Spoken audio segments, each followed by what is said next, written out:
and welcome to Adobe Live. I'm Ashley Batts, and I'm here with Andrew Segreti. This is day 2 for us, and we'll be back again tomorrow at the same time. Let's take a look at the schedule for today. We already had some folks in earlier with Anna and Paul. And then later we have Sasha, also hosted by Paul, so welcome. Couple of housekeeping notes today. We've got a chat and win where you can win this Moo notebook. Moo. Boom. So stick around for that. It's very exciting. We love it. I'm going to steal this later. And again, thanks for joining us. If you check the challenge tab, we've got a challenge today. Today's challenge is we invite you to create and share a movie poster using Photoshop CC. We saw some yesterday, actually. Yeah. So exciting stuff. I think you shot your wad early. Whoa! Wow. Anyways, maybe just reapply there, but yeah. Movie posters are fun, though. They are, and I'm excited to see them. So again, this is Andrew. I've got your website up. Let's Hello. just reintroduce yourself for those at home that don't know you. Hi, everybody. I am a portrait photographer from Brooklyn, and I shoot portraits You do. of people, Very well. artists and musicians and writers and filmmakers and sometimes models. And yeah, sometimes I do street stuff too, which we might be going over a bit today. Not might. We will. We will. We already knew that. Yeah. But yesterday we were talking about a workflow between Lightroom and Photoshop for you. Mm-hmm. Some things that I thought were really cool was that it's up to you how you want your image to look, and you can create ways to show people where you want them to look, and you can use many tools to polish something up or even add grain or noise at the end. It's all your personal preference. So I thought that was a really great takeaway. Yeah. And to that point, we actually didn't get to finish this image, and we really wanted to. So maybe we can talk about what you did and how we want to finish this, and then we can talk about today. Yeah, sure. We can dive into it. So I'll just start. We kind of rushed through a bit of the end yesterday to like cram it in. So I can kind of go over a few of those things towards the end, and then if anyone has any questions about stuff like that they see in the layers, I went over everything in detail yesterday. Yeah, so check it out. So you can just like go check out that from yesterday for any questions you got. So let's dig in. So I think yesterday I kind of rushed through this tail end of the noise and the sharpen, and I think that's about it. Like we pretty much talked a lot about colors and contrast and all these like layer masks and burn and dodge. I think it was just the really like the finishing touches in Photoshop that we didn't really like get time to spend. And I'm sure there's some things that you do every single time you finish an image. And I think this also can segue into what we're doing next, which is how to take images that you've taken over multiple days and different shoots and making it look more cohesive. And I think that moment is when you finish the image, the last few things that you do. Yeah, that's gonna happen when we bounce back into Lightroom after putting these finishing touches on. Oh, and we could talk about actions too. Oh, we right. didn't talk about actions, which are very helpful. So after all of the kind of light shaping, contrast giving, color enhancing or unenhancing layers that I've got going on here, the last few steps I go through with finishing up an image in Photoshop is this last layer of sharpening and then a few noise layers or grain layers. And we went over it quickly yesterday, but the way I do the final sharpen layer is a high pass filter. Oh, wait, I'm just gonna delete these and then we can like do it again. And just to go back from what you did yesterday, you gradually add sharpening and noise to your images as you're editing. Yeah. So this is just like that last. Yeah. It's like salting something that you're cooking. You don't like dump all the salt in at first or like at the end. You gotta like You don't? sprinkle it in. Oh. No, maybe you do. I don't. Well, I'm a Okay, terrible so cook. For those of you who are better cooks than me. Yeah, and me. So I'm at this point, and I want to do my final sharpening in Photoshop.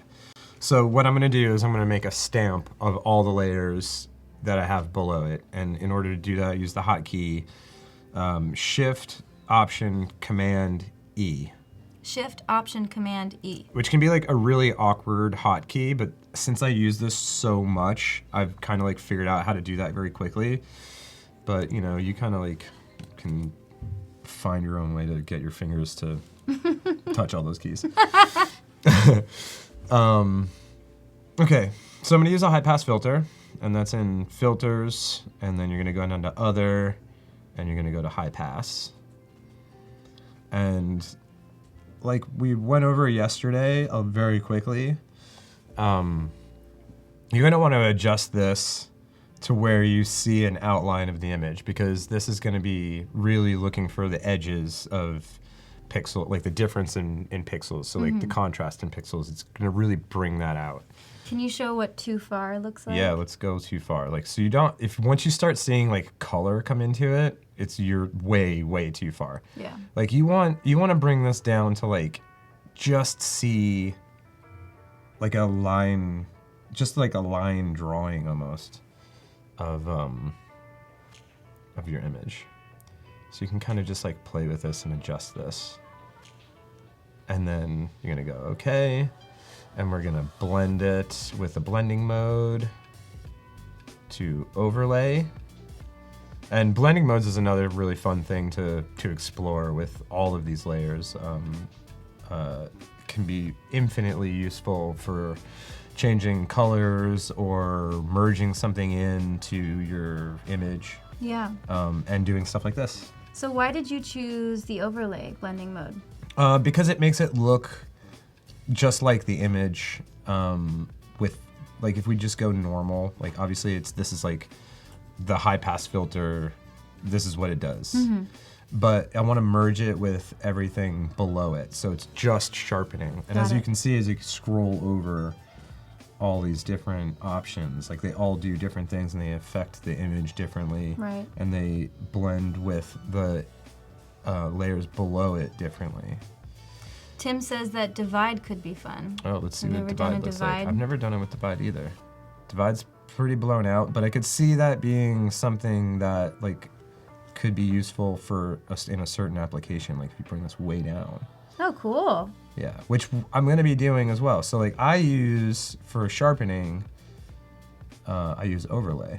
Now, I'm gonna zoom in again, Command plus. It's pretty crunchy right now. I mean, some people like this look. It can be a look, you know? Like, this could be something you're going for, but I like just the tiniest little bit of sharpening. So I'm gonna just like bring this down and watch it come together as the opacity comes down.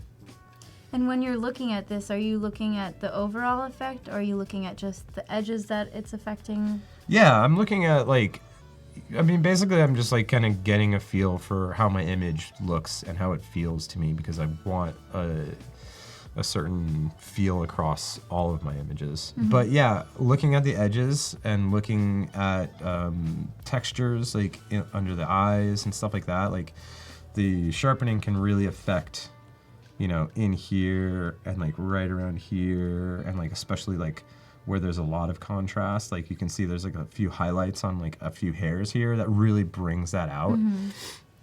And I don't want that. Like I want to have a more subtle sharpening. Right. So I'm gonna just slide that down to probably like, I don't know, somewhere around here. And I don't have a fixed number that I'm going for, but they're usually under 20% opacity, but sometimes, depending on the image, you can go lower or higher. Super subtle. Yeah, and like sharpening can get really tricky because you can really like make something get like a halo effect around the edges. Like it can get like very obvious. And once you play around with this, like, you start seeing it in other people's images, and you kind of like you can start to like pick apart like what they've done and how they've done it. And some of it can be like very telling as to like, you know, how far along somebody is in their photographic process or learning or whatever. So don't look at my work. No, do look at your work. So this is the first sharpen, or Yeah. So this is the final sharpen. Final. The first sharpen we did yesterday was this first sharpen, and I used the filter unsharp mask. unsharp mask. Yeah. Right. So it's like built, and unsharp mask kind of works the pixels in a slightly different way than the high pass filter. So I'm like, so back to the cooking analogy. It's like, if you're using like a little bit of seasoning here and then like like something different but similar at the end.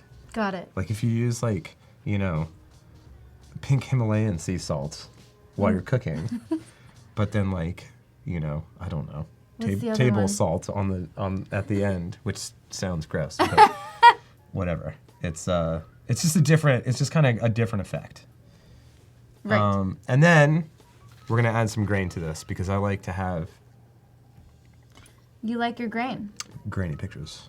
Yeah. And for those of you who saw this yesterday, I thought this was really interesting, how you added the grain and then even further manipulated it so that it felt not so uniform. Yeah, I want it to be like some of the algorithms or whatever sort of programming there is to make noise can, to me, look a little uniform. Right. So I want to like bring in a little bit of like the chaos into it. And maybe that could just be me. I mean, I could be totally wrong about that. It's just like something that I feel because I'm always trying to kind of make my photos look a little less digital than they are. Sometimes when I start with some of my photos, like all I can see is like my Canon Mark III. Right. Like it just looks like a digital camera took this picture. Totally. And I want to like give it more character than that. So I'm going to add in some noise. So Beautiful. let's get into that. I'm gonna make a new layer, a blank layer. I'm just gonna click on this little guy right here. And I'm gonna fill it. So I'm gonna go Shift Delete. Shift Delete is fill. Fill. And A I'm gonna blank make sure layer. that the contents is 50% gray. You can choose a whole host of other things, but I'm gonna go 50% gray. And I'm gonna hit OK. And then I'm gonna go to Filter, Noise, Add Noise. And I'm And there it is. gonna look at this. So I want to make sure that the grain is, you know, like to my liking. And I'm gonna just kind of like push this around until it looks like, I don't know, something pleasing to me, which is like saying that you like looking at static. Well, some like, people don't like grain, so this No, is some people definitely don't like grain. You're right. And you've chosen Gaussian for the distribution. Have you played around with? I'm gonna do two different kinds of layers here. I'm gonna do one Gaussian, and the next one's gonna be uniform. So I kind of have like two different kinds of grain going on. And I always choose monochromatic because if you do this, it kind of gives you these like red, green, blue, Right. like pixels. And I don't want that. I want it to be completely monochromatic. So hit OK. And then Tim is also suggesting another option, which is using the grain in Camera Raw. So Oh, there's yeah, tons absolutely, of ways to go about definitely. it. I think And- that's and- super valid. Totally, absolutely. One thing that I do while I'm shooting lately is adding grain while I'm actually shooting. So as the photos are coming in, like there's a very small amount of grain already on the images, and then I process out PSD files through that. So then they already have like a tiny bit of grain. So just like the sharpening, it's like sprinkling it through the whole process. Totally. So you get this like unique kind of layering of texture. I really like images that like look like if you were to touch them, even if they're on a computer screen or on a tablet or whatever, like it almost looks like you want to like touch it. You know what I mean? Yeah. Like I always love like really awesome paper to print on. Oh. Because like when you hold it, you're just like, oh, this paper. Well, that's part of the the choice that you've made in order to make this image. So same with printing an image. Yeah, totally. It's like, just like for your eyes. It's like an awesome crunchy kind of like when you bite into an awesome cookie that has like a great crunch to it. And it's just like for your eyes. Like I'm a texture girl, so I get it. Yeah, texture's great. Paul Super says fun. he really likes your photos. Just Oh. wanted to let you know. Thanks. I'm here. So where am I at? Okay. Your first. Okay, so we're gonna blend mode this down. So we're gonna make sure that it blends in with the rest of the images. And again, I'm gonna use overlay. I tend to use overlay a lot for blending in layers into my images. Soft light also works pretty well for stuff like this. And then screen is when I go to for different things, but for this particular thing, for blending in noise, I'm gonna go to overlay. Now, I'm gonna do another layer of grain. And I'm gonna do the same process. Shift delete to fill, 50% gray. I'm gonna go back up to filter, noise, add noise. Shift delete. Fill with 50% gray. You got it. Perfect. Boom. I'm learning. Then this time I'm gonna do uniform. And I'm gonna blend this in. Oops. Come on now. There we go. Opacity. I'm gonna change the opacity in a second. But right now, I'm actually gonna transform these layers to just kind of have like a different. Like I want to like stretch things out and like add a little bit of randomness or a little bit more randomness into it. Because I feel like it just kind of has like a little bit more of a authentic, I guess, look, as authentic as this is. And we were talking yesterday about how in your darkroom work you would put the projector really high and change the grain that way too. Yeah, when I was learning in school, in the darkroom, I always just chose the most grainy film that I could possibly find. Yeah. And then make it more grainy. So this is your way of doing that in Yeah, visual sure. I guess it is. Totally. So I use the hotkey Command T to bring up my transform parameters, I guess. And I'm just going to stretch this out a little bit in kind of like just a random way. Like there's no method to this. I'm just gonna like put it there. Hit enter to make that apply. And then I'm gonna go down to my other layer and do the same thing, but I'm gonna stretch it out in another way. I'm gonna hold shift to like bring it, to like warp it a little bit so it's like different than the other one. We've got someone watching from Zimbabwe today. Whoa, cool. So cool. That's awesome. Oh, also, I'm really a big fan of naming everything that I do. Super helpful. Then you know what it was. Yeah. Especially if you come back to something, like slowly over many years, like my process has changed a lot.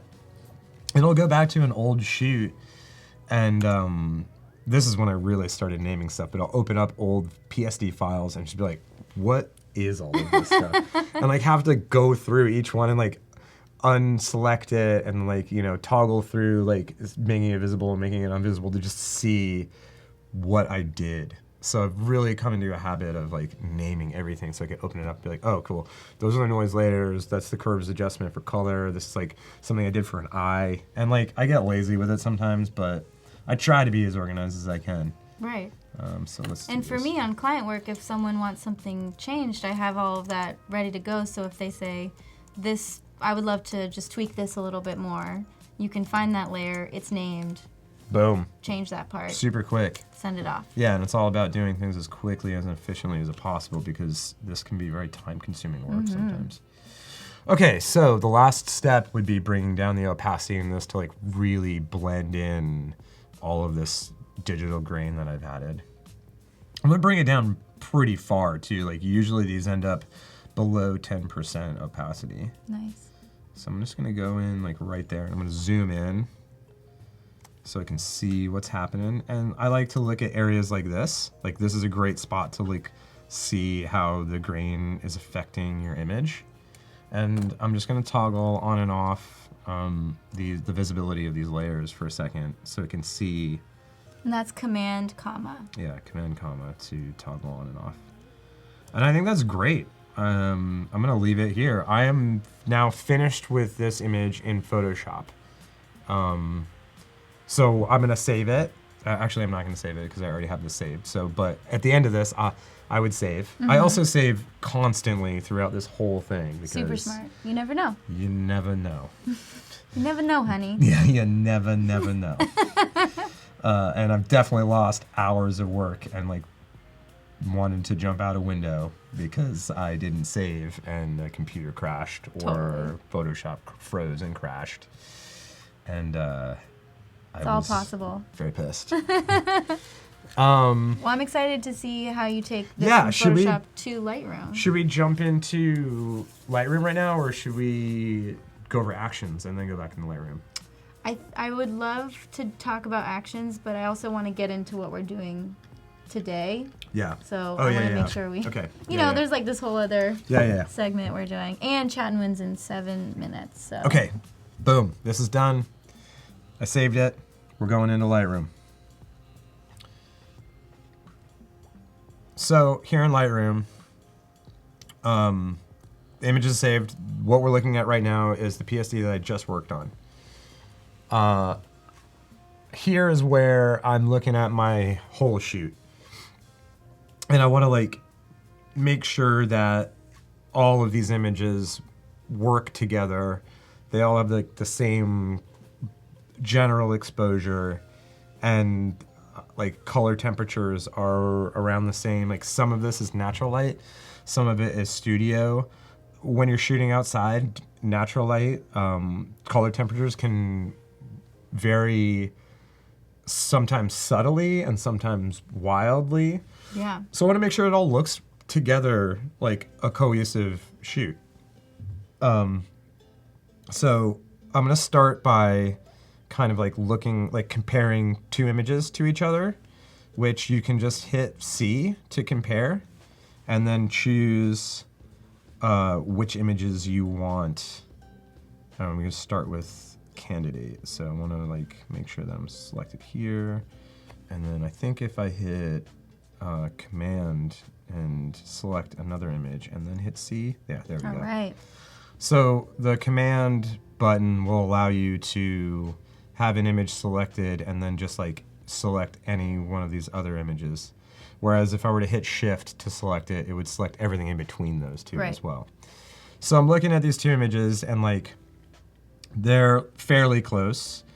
Although the one on the right looks like it's a little bit more exposed than the one on the left. So then I would kind of adjust it and I would think like, okay, like which exposure here is something that I'm like more into, or like how do I want to make these images like work with each other a little bit better? And I would, personally, I would probably bring down this one on the right just a tiny bit to kind of match the tone of this one, because it's kind of like slightly less exposed, moodier kind of shot. Right, in your work you have a lot more mood. Yeah, definitely concerned with mood. So a lot. Maybe bring the mood in. Bring in the mood.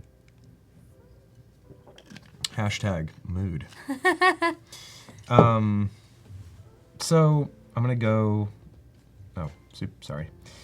I'm gonna hit C again, and now I'm back on this image. And then to get from this view, which is like the grid view, to the developer view, I just hit D, and you're there. You can also click up here, but I'm all about hotkeys. I love hotkeys. They make everything super fast and super easy to deal with. Into develop mode, ready to go. Boom. Perfect. So, this one, we were gonna darken down the other one, weren't we? Yes. Okay, so let's go to that I just had to look at that one more time. Yeah, of course. But of course. We're back. So I'm gonna just like bring down the exposure like just the tiniest bit here. And I do this like very slowly, obviously. And then also to bring down exposure a little bit, instead of bringing down everything, I'm going to bring down the highlights. I've already brought the highlights down on this. There's even more so. Maybe I'll go like a little further and just like right around there. And then I'll compare again. So to compare, you're using Command to select the 2 images, and then you're hitting C. And it's like getting there, you know? But not quite. I think this could come down even further. So let's do that. Back into the develop mode with D. And yesterday I talked a lot about the Wacom tablet. Sometimes having a mouse for this kind of stuff makes it a little easier to adjust these sliders. On my laptop, it's not as easy, but if I had a mouse, I think that would be a lot. I tend to like set my workspace up to have my keyboard and then a mouse and then my tablet. Yeah. And then I can just like grab the mouse when I want to like adjust a slider because super helpful. Yeah, the tablet makes it a little harder to like adjust these like with precision. And Nell said that this is so subtle, which I agree. I mean, a lot of my work is dealing with subtleties. Yeah. And I think a lot of photo retouching has to do with subtleties. Right, because if you go all the way, then it's hard to bring it back. It's hard to layer things in. It's hard to do a lot of things. So yeah, definitely. Huge proponent. Definitely. Okay, so I feel like those are like fairly close. I think I could probably bring up the highlights on this guy now that I've like bumped the overall exposure down. I feel like the highlights on his face right here and here are slightly different, but the overall tone is basically there. And then I would do that and I would just like keep massaging all these photos into one storyline, you know, and I would just like keep bouncing from photo to photo and like seeing which ones worked well with each other and adjusting until I felt like I had like one cohesive shoot. Right, and I think that's so important is that you're able to work on one photo in Photoshop and then bring it all back into Lightroom and then make sure it fits within the larger context of the story. Definitely important. That's such an important part of your workflow for a shoot, I think, and we don't really think about that. We'll hone in on the one image and then not think about it as the whole. Yeah, and it's been something I've been thinking about for a while now too, is like how to get out of like my, because when I first started like in like testing models and like shooting more seriously and like doing like trying to put together multiple images, like I was so focused on just getting one image, and you know, getting one image is great. A super exciting thing for sure. But then like putting together some sort of like story or like having like multiple images from the same shoot that could be worked like in an editorial manner, like different pages on a magazine or or like booklets, like different pages in like a CD booklet or something like that. That's like, the next challenge. It's all got to look like it was like one cohesive shoot or like one conceptual idea. So at this point, I have a few other things that I do to put final touches on here.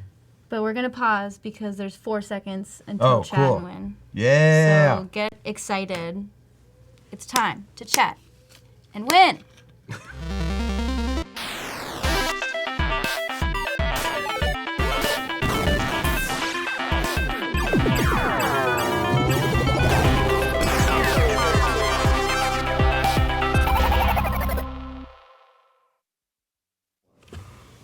Who's chatting? Who's winning? Please chat and win. Don't you want this? There we go. Yeah, yeah. Jason, Holes, Mohammed, Tim, Angel, Claire. What can you win? Do this it. notebook. It's pretty cool. You get to pick too. Show them the notebook. Oh, wow. Oh, yeah, notebook. Get ready, guys. Someone's about to win this, and it's not going to be me. And that's fine, too. Andrea, Mohammed, oh my gosh. People are saying, moo, this is great. Matthew, I hope it's you, too. I don't know who chooses this, but it shows up on our screen, and then I got really excited. So I have no idea who's gonna. Chloe? Boom. Who is it? Come on. Chloe! Boom. You won! She said, love this book. Exciting. So exciting. So great, guys. Thank you so much for chatting with me and Andrew. Congrats, Chloe. Okay. All right. That was fun. Just a little reminder that you have some time to submit the daily challenge, which is making a movie poster in Photoshop CC. So excited to see everyone's submissions. We'll be ready for you. But we're going to finish this, and then we're going to talk about, which is a great segue to actually making a cohesive look and feel for your work in Lightroom. Yeah. Great. Yeah. All right. Well then. Also, I don't know if everyone noticed, but we are also matching. And you can decide if that was on purpose or not. So, yep. Thanks, Paco. Okay, cool. Well, so there's like a few other things that I do to polish off my images in Lightroom. And I saw in the comments while we were giving that thing away that somebody had said that his nose is still red, and the nose is gonna remain red. It was a cold day. That was something we talked about yesterday. Yeah, that was a choice that you wanted to keep because that's part of your texture, I would say. Yeah, for sure. And I think like when you like overcorrect skin tones and like manipulate this stuff, which you can, to a degree where it's no longer like what you captured. There's a time and place for that, but like when I've shot something for personal work, like I want to get what was there. Like it was a cold day, his nose was kind of red, like his hair was like blowing in the wind, like it wasn't perfect. And when people are walking around and you're taking a little slice of life, like it's never perfect. Mm-hmm. I mean, Anders is a good looking guy. I know. We should all be so lucky. Yeah, but, it wasn't, it's not perfect. Okay. So, kind of like gone through, let's pretend like I did this whole shoot and I've like made all the exposure adjustments so that everything is in the right spot. And also part of that would be like using the color temperature slider to make everything like kind of look like it was around the same color temperature, which kind of gives it an overall feel to it.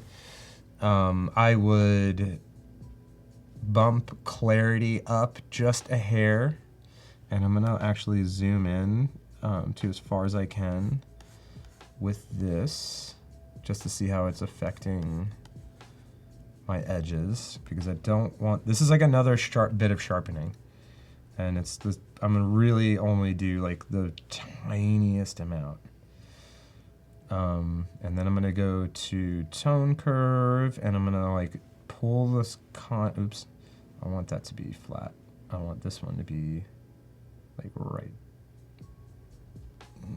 there. And again, this is a lot easier with a mouse. Sometimes this gets a little out of control. But I'm gonna bring up like, so in Photoshop, I'm adding contrast. I'm like adding in, I'm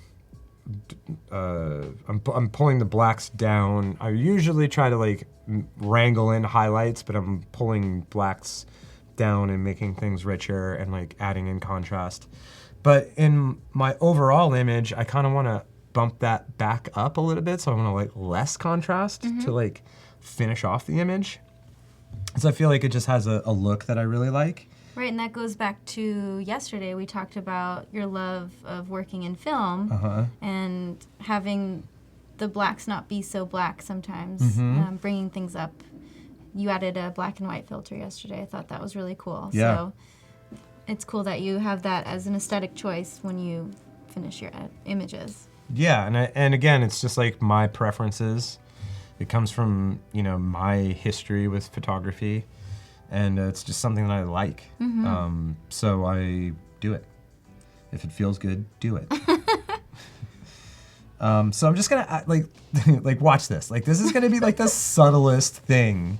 Watch this. Yeah, like this is how far I'm going up with that curve. Is everyone seeing that? Like I went up Tiny. to 0.4%. That's just the tiniest shadow. And I'm gonna zoom back out. I'm gonna hit spacebar to zoom out. And the cool thing here now is if you hit the bracket, which is that? Back bracket or forward bracket right here? Like a backslash? Is that a backslash? Or this is forward slash. Yeah. And this is a backslash. Yes. All right. Backslash gives you a before and after. So subtle. It's very subtle. It's just lifting the darks. I'm seeing it mostly in his right cheek. Yeah. I don't know if you want to zoom in and show that. Yeah, that might be helpful. Let's go into just a little bit.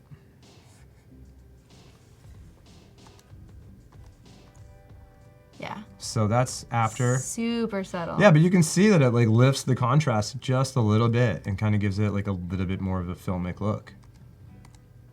And every little choice you've made makes it that much better. So it's not a crazy adjustment. It's just very subtle, very deliberate, and then you come out with something a little bit more filmic than before. Totally. And like I make a lot of these decisions, like from the moment that I've captured an image.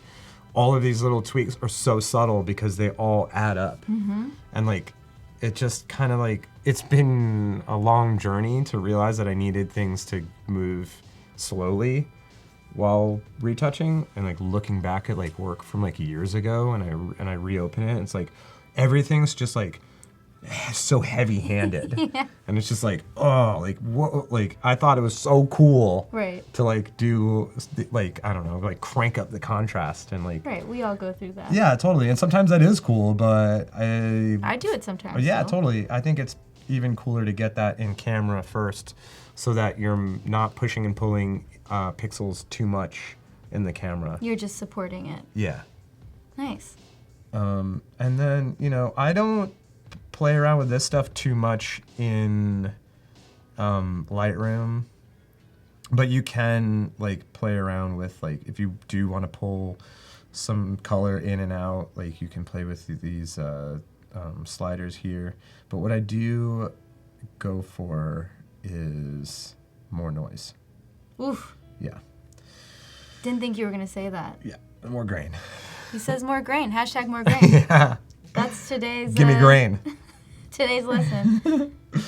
But like again, like I'm gonna add like, that. Like That's almost great. Nothing.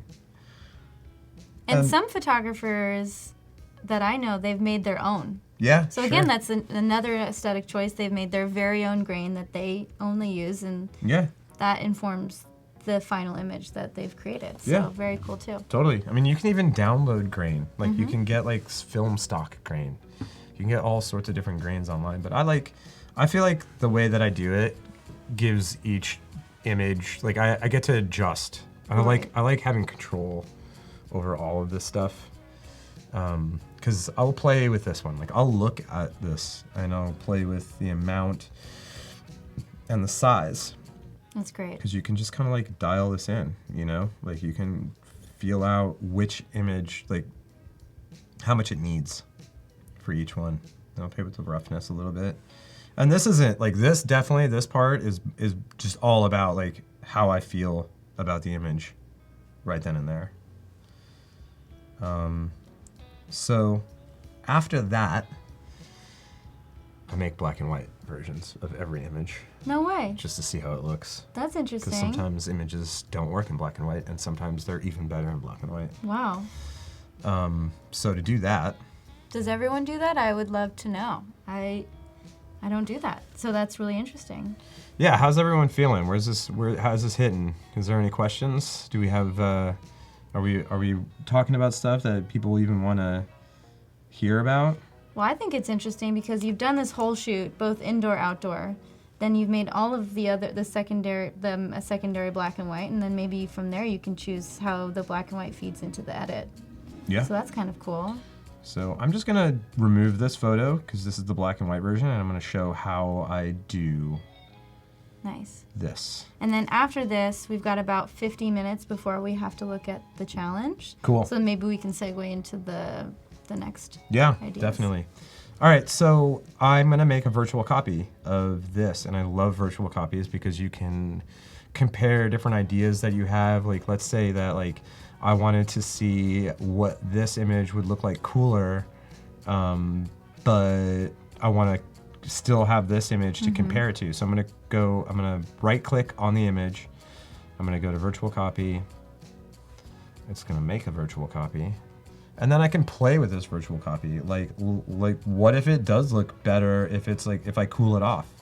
Like what if I make it like super cold and like maybe even add in some green to it? Like maybe that looks, I mean, I don't think it looks cooler, but maybe it's something that I hadn't thought of.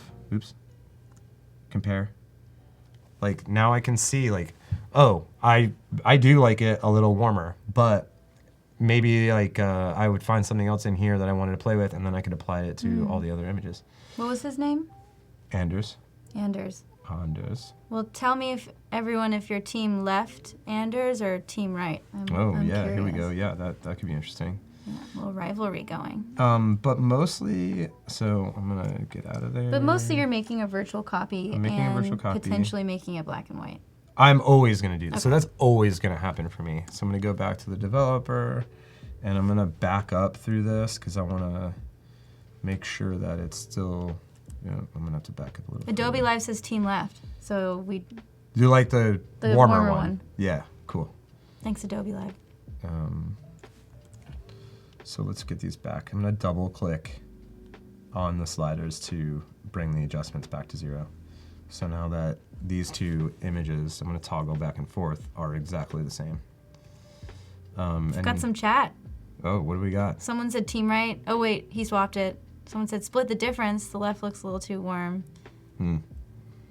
Oh, no right answer. There is never a right answer. I just thought I would ask, so thanks for chatting. So let's do black and white. So I'm just gonna literally click on black and white right here. And quite literally. Quite literally. I like black and whites to have contrast, more contrast than my color versions because you can get away with it. And black and white looks great when it's super contrasty. I agree with that.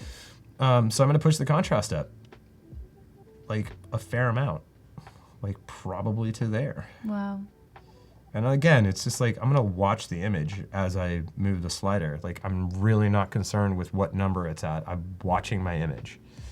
And when that happens, it tends to pull the highlights up a little bit. So I'm gonna pull the highlights back down because I like managing highlights. Sam just said, I've never used Lightroom. Is it wildly different from Camera Raw? And then Tim also answered and said that it's like Camera Raw, but you can also manage your photos and work on multiple photos at once, which is what we're doing. And that's why Lightroom is so awesome, is you can look at your whole shoot and you can apply different preferences to multiple photos. Right.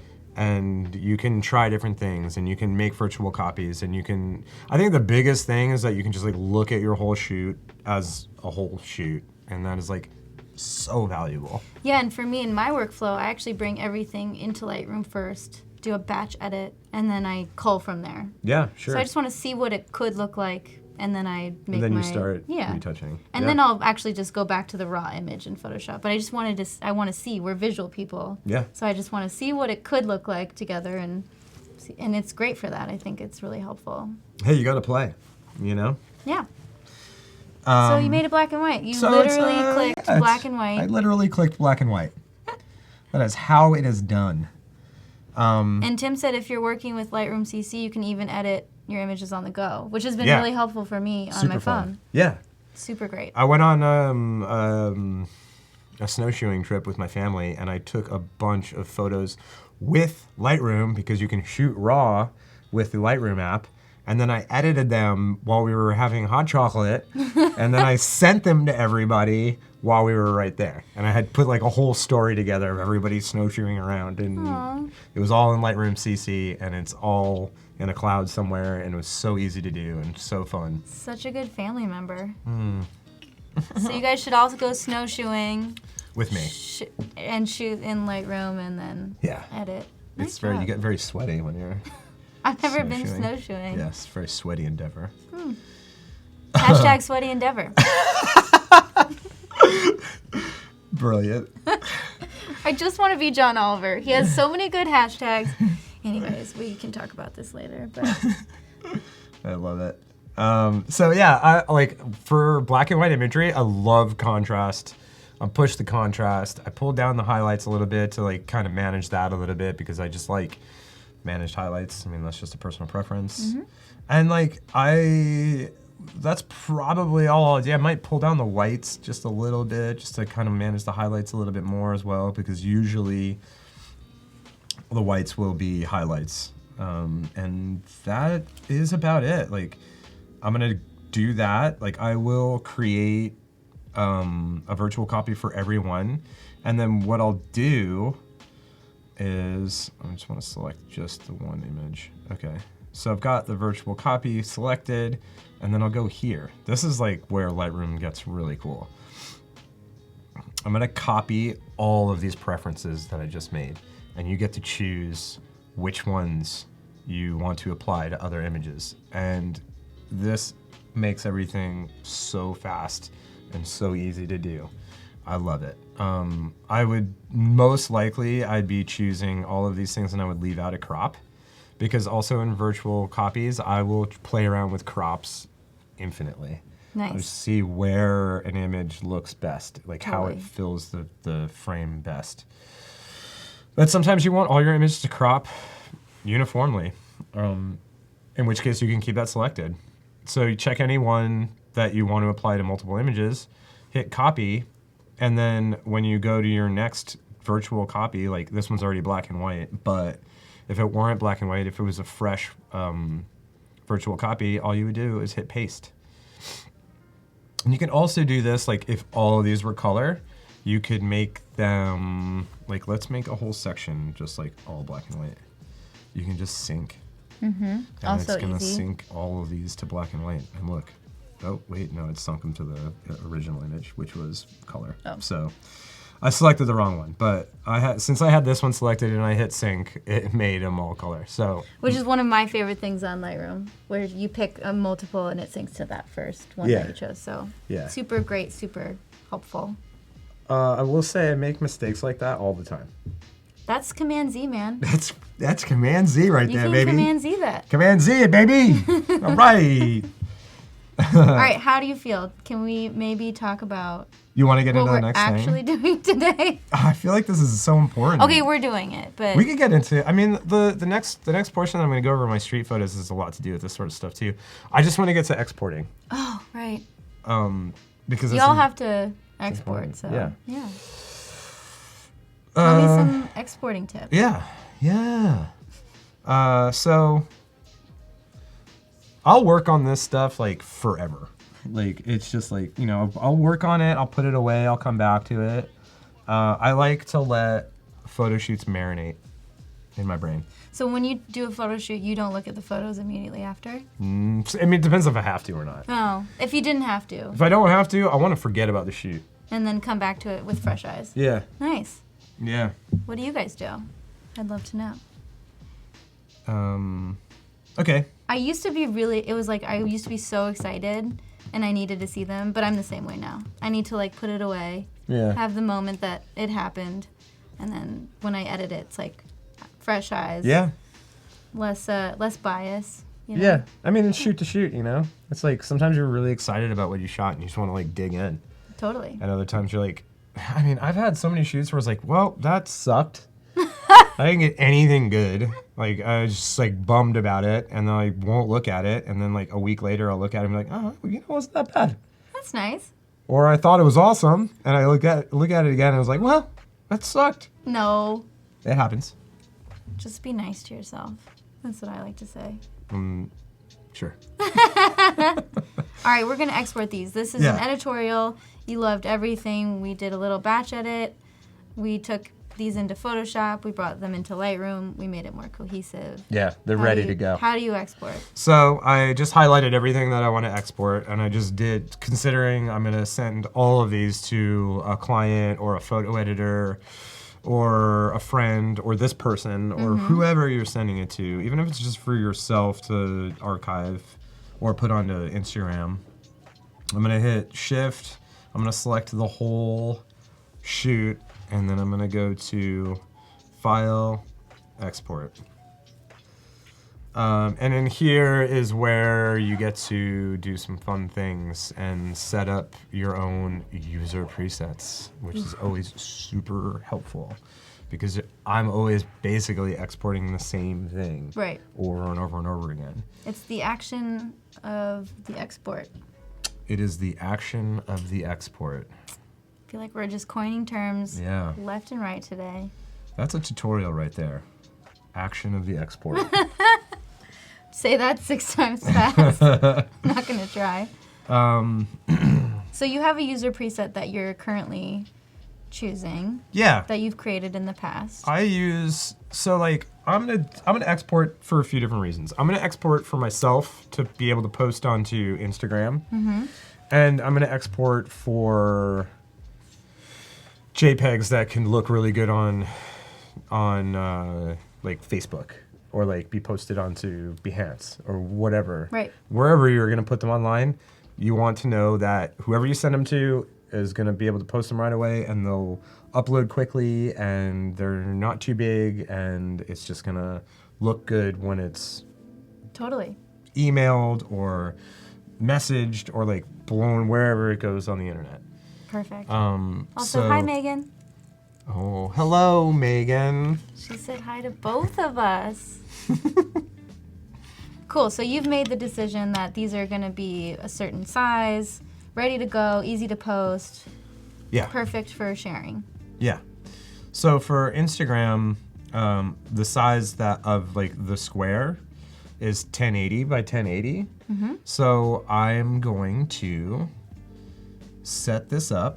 I'm gonna tell it where I want it to export to, and I will always have a folder on my desktop that's just like an Instagram folder, and I'm gonna always be exporting to that, and then inside that folder, just to keep things super organized, that's why I have this clicked, put in subfolder, and I name it my subject. Nice. Or I name it whatever the shoot was. Perfect. And then I'm gonna scroll down to settings, because I wanna make sure that I'm exporting JPEGs, and sometimes I'm exporting TIFF files, or there's reasons to do the original file, or to do the DNG. It really depends on like where the photos are going after you're done, but 99.99 times it's JPEG. Yeah. I'm always gonna keep my quality all the way up, and I'm gonna be sRGB because that's pretty standard industry color space. So to make everything 1080 pixels, because I'm not. So on my Instagram, I have another step to this afterwards in Photoshop where I add a border, and because I don't want my images to be cropped on Instagram, Right. but I still want them to be in a square. Because you've cropped them in your mind and... Yeah, like to me, like a photo has been cropped intentionally by a photographer. Right. And if you're gonna put it into a square, then you should be shooting it for a square. 100%. And there are tons of great square photos. Like, make a square photo. It's awesome. But like, I don't shoot that way. If I was shooting like a medium format camera, like if I had a Hasselblad. Oh, well, if someone wants to give us one. Yeah, I'll take one. Would love one. Internet. Send me a Hasselblad. Hashtag send me a Hasselblad. Then yeah, square would be great. But like my intent with a photo is like, as any photographer, like the crop that they have chosen is like the crop that they want.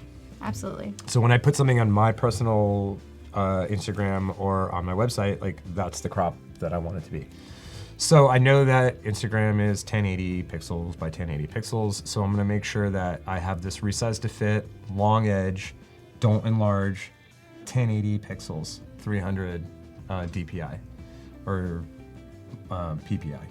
Perfect. Everything's set to go, and then I would hit export, and it's just gonna go through and export all 25 files to that folder. Perfect. And Ready then to go. From that folder, I can make my Instagram, I can put them into squares in Photoshop, I can send them to people that they can post them on Instagram, and also you could do the exact same process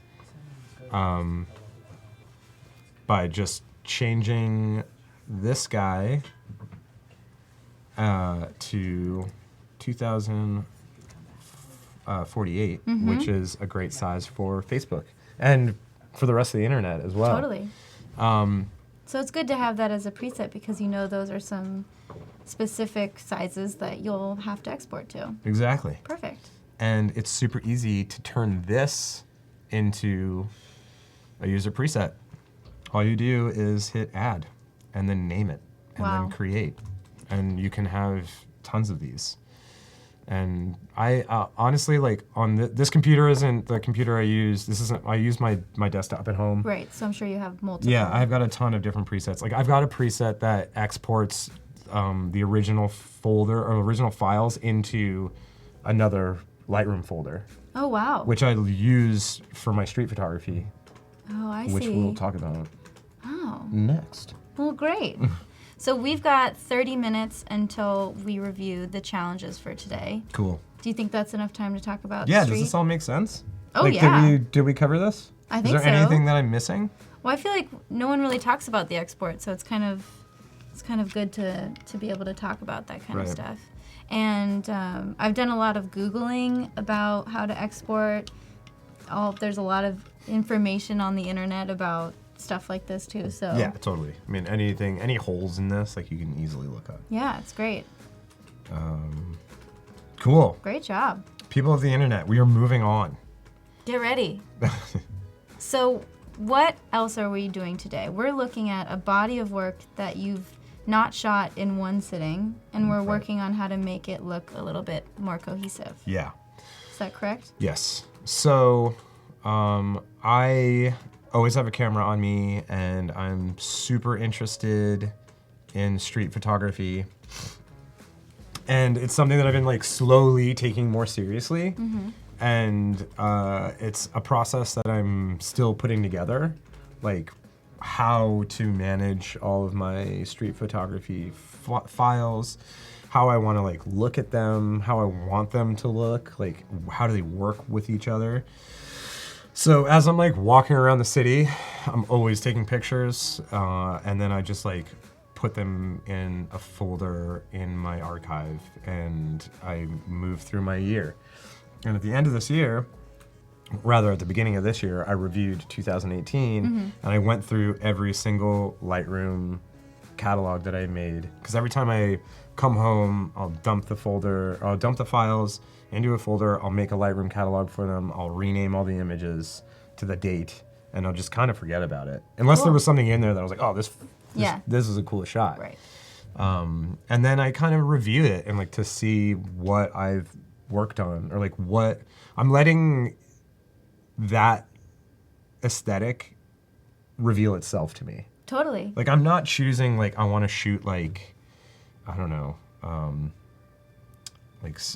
any particular street photographer. Like there's so many street photographers and some of them have such a unique voice, and I'm not gonna like be like I want to shoot like Fan Ho or anybody else. I want to like let my images influence me. Right. Like, the inspiration is things that I've done. Totally. And so you've looked at a whole year's worth. Yeah. And maybe it's starting to inform how you do shoot. So you're able to see maybe some nuances by looking at this whole body of work. And then now in Lightroom, you're going to maybe make it look a little bit more cohesive. Yeah, definitely. That's really cool. So I got this folder that I went through all of 2018, and just like, if I even had an inkling that it was a good photo, I just threw it in this folder. Like I'm so unjudgmental about this work. Like I'm trying so hard to let it just be fun. Like it's like I want this to be an enjoyment. Yeah. You know what I mean? Like this isn't a project for sending out to photo editors. It's not This is for you. This is just for the pure enjoyment of shooting photos on the streets. So this is over the course of a year, what we're this about is a to year. look at. Yeah, this is over a year. And Cool. This is just like the shots that I was like, oh, cool, yeah. If I have any inkling of like, oh, cool shot, it's exported into this. Nice. So with that said, I haven't, like, this is all like fresh stuff. So they're all images that I haven't worked on at all. Like straight out the camera. Yeah, these are all just like out of my camera. Nice. And I'm gonna like I'll just like look at these and like try to figure out like what they mean together. Like what am I getting at? Like, do they work cohesively together? Do they not work cohesively together? Like, yeah, what are you seeing? I mean, you know, there are some of these images, like, I love this one. Like, I think this is a really cool image. That. And, like, right off the top of my head, the first thing I would do would probably, like, oh, I've already cropped into this one. So I've played around. See, I can't help myself sometimes. So I would, like, you know, that would be the first thing I did. Let's get rid of this. Like, let's go back to... no crop? Yeah, no crop. So I'm going to go... So, like, let's say, like, this was, like, a fresh image, which it should have been, but, like, obviously I can't help myself from touching things. So I'm going to go into the crop, and I'm going to just go as shot. Nice.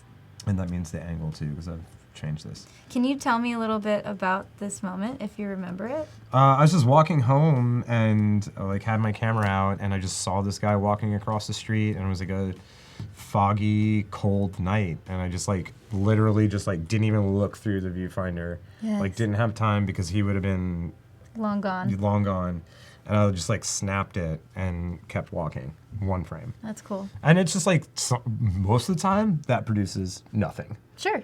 Every once in a while you get this. You get a cool photo. I mean, it's not in focus. But sometimes images don't have to be in focus. No, this has like I think this has like an atmosphere that is cool. Yeah. Like it's just a slice of life. It is. And I want to know who he is and what time it is and where you are and why you're so far away. And yeah.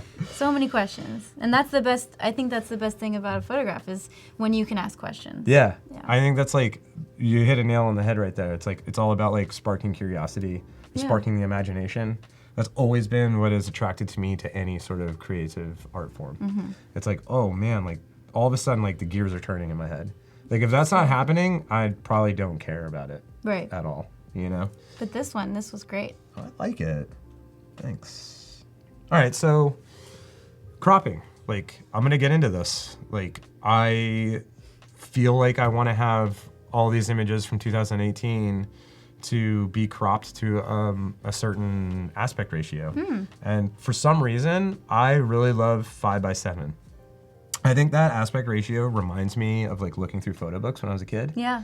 And it just looks like, you know, like something that my parents would have put into a family album. Totally. You know, like. I love that aspect ratio too. And it's like a funny thing that like just that size, like the way you crop reality is something that can be like nostalgic. Or I guess nostalgic. Maybe that's not the right word, but like that's why I would choose that one. Totally. And like I was for a little while like really into 16:9. I love that too. Yeah, because movies, yeah, film. Exactly. And it like can look just like so cinematic. Right. I mean, when you look at it, it looks like a movie still. Looks like a movie frame. Yeah. And So, I love that too. So I'm like kind of always bouncing back and forth between like, well, do I want it to like have this kind of like cinematic feel, or do I want to have like photographic, which is that. right. And I usually opt to go photographic, but the images I choose tend to be more cinematic in scope. Yeah. So I'm not scared to crop way into my photos.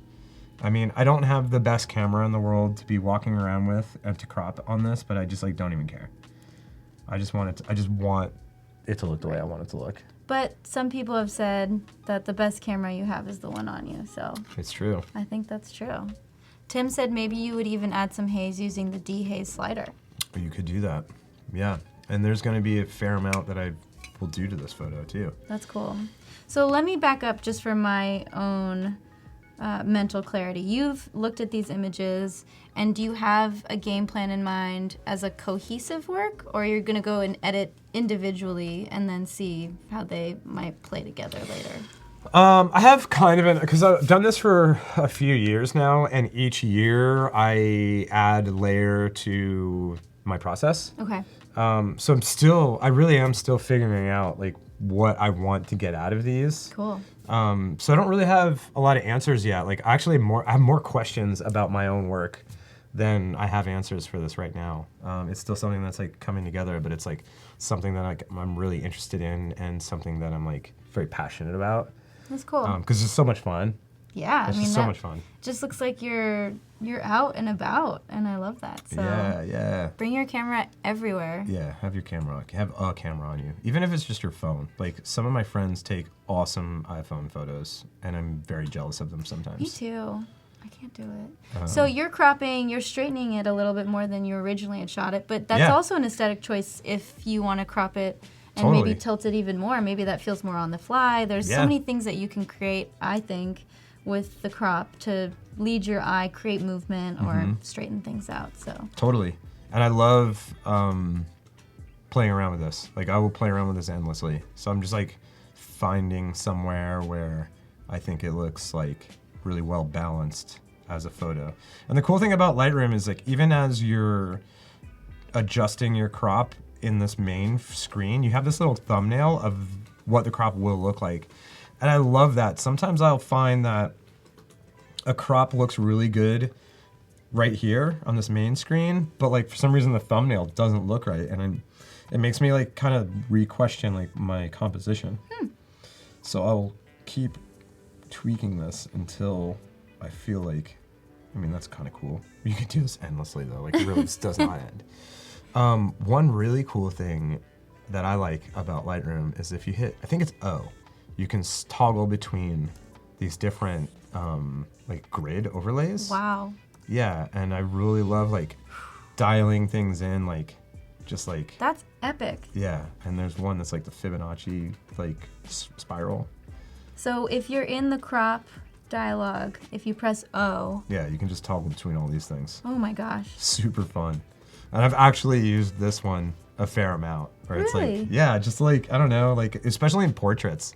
Like That's cool. putting things in this like what is this called? This is like the Is that the Fibonacci yeah, shell? like golden ratio kind of thing, right? You could definitely go down the rabbit hole of that. That is super interesting. Yeah. So I'll just like toggle between those sometimes, or like if you're trying to like line something up like perfectly. There you go. Okay, You learn so something every day. I had no idea.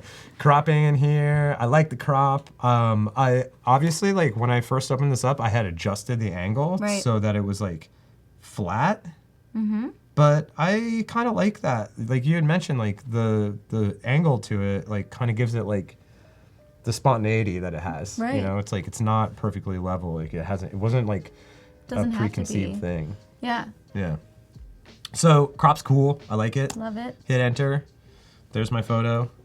And this is where I'm just gonna play. Like I would just be like, oh, it's really, you know, it was like a cold night, but like, does it need to be like that cool? Like, what if it's like, you know, more like of a neutral tone? Like that's what the street would have looked like, you know, like It to if your it was, eye. yeah, to if it was like color corrected.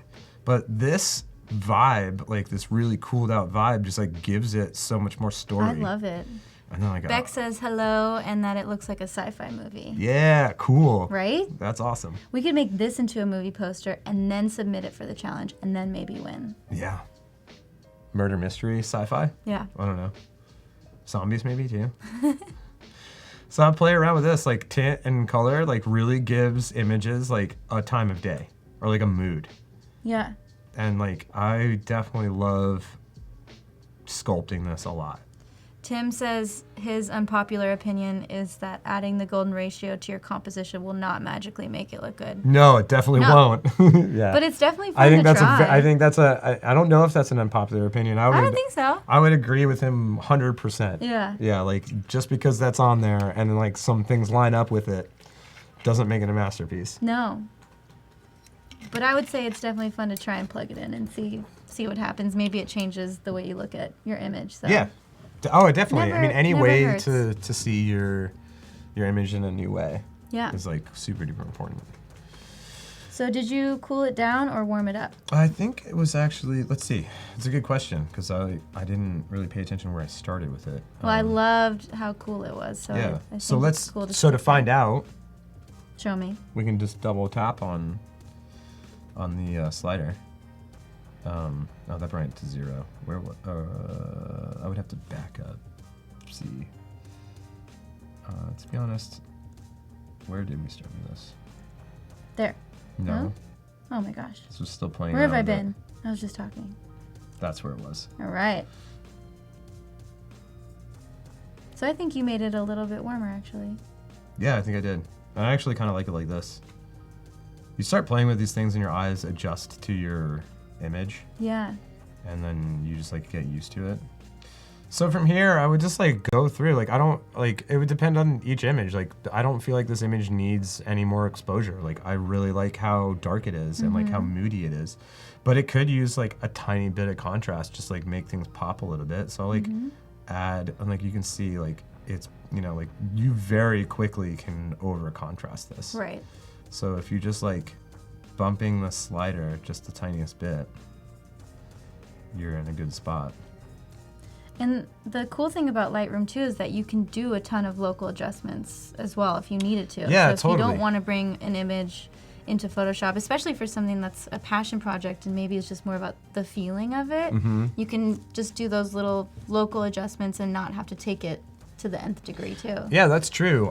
There is something that I do to make sure that things are like a little bit more cohesive shot to shot in Photoshop, but I will do small local adjustments. Like let's say that I had, let's see, which one is the one I want to use?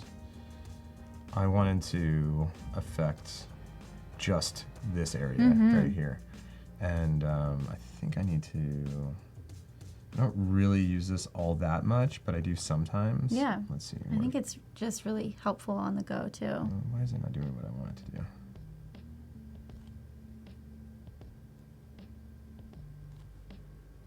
We're definitely venturing into territory that I don't use all that much. It doesn't seem to be changing anything, does it? No. Does anybody out there have an answer to this? No, it's not doing anything.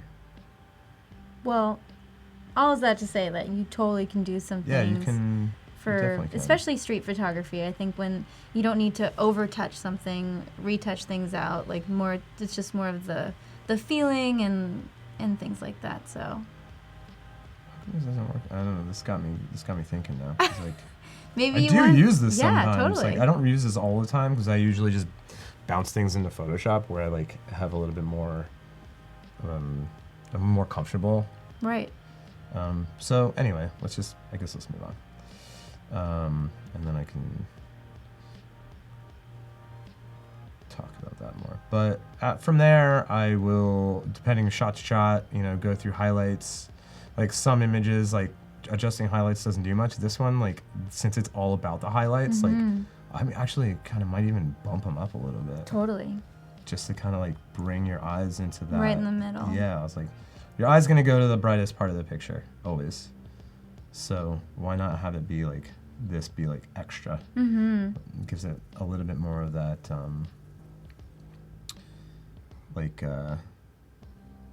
contrasty feel. Okay, so let's say I like this. Like I dig where this is at. I'm gonna open this up into Photoshop. I'm gonna go Command E, but since I did do some adjustments here and I want to retain those adjustments, I'm going to open it up with Edit a Copy with Lightroom adjustments. Very cool. And that's going to open up what we already did in Lightroom. So yesterday we opened an image from Lightroom and we did Command E as an original. Yep. And today we've chosen to stick with the Lightroom adjustments. Yep. Super cool. And so now I've got this photo in Lightroom, in Photoshop.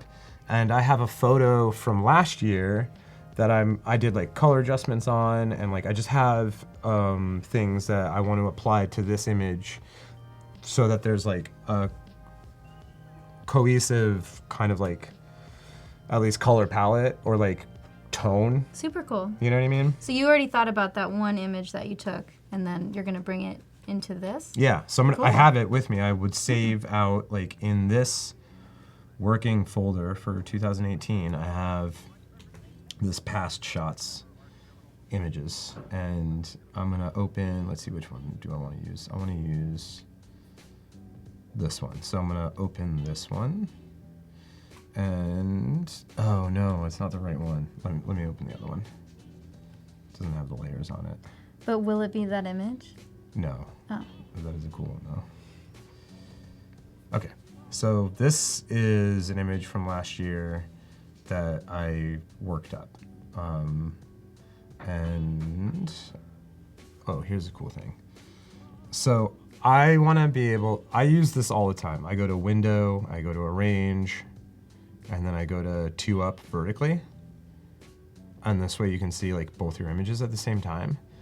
But there's no hotkey for that. And I use it so much, and this is such a pain to go to Window, go to Arrange, go to Vertical, and then to go back, you have to go to Consolidate all tabs. I use that so much that I made my own hotkey for it. Nice. And it's super duper helpful. This works really well for portrait. I mean, I use this every time I'm using Photoshop. Right, if you're trying to move between 2 images, make sure that they look good. It's a great workspace to have. Yeah, it's super helpful. So I'm gonna make a hotkey for it. And you're gonna bear with me because I don't do this all the time, but I believe under Edit, there's hotkeys somewhere, like where you can adjust everything. Keyboard shortcuts. So this is based on how you can set it however you'd like too. Yeah, so like I noticed something about my process that I've like really loved to use, and I found that I used it so much that going through the menu system just like took up time. Yeah. And like I just didn't want to be like, okay, now I got to do this. Like it just like felt like after you do something so many times, you're like, I don't need to be doing that. Yeah, and it's like such a small thing to move through, but like you're like, I'm too lazy. Like I just want it faster. Well, I would love to see what other people do with their workspaces and how they arrange it. So I've never used the 2 up, so I think that's really, really cool. I mean, this is one of the cooler things about Lightroom and Photoshop and all of the Adobe products is like setting up your workspace. It's like arranging your desk. Totally. You know, it's like you want it the way you want it. And now you're Gotta about to have do it. So keyboard shortcuts. You're gonna make your own that will with the click of a button or with hotkeys. You can say, I want 2 up vertical. Yeah. So cool. Brilliant. You're a genius.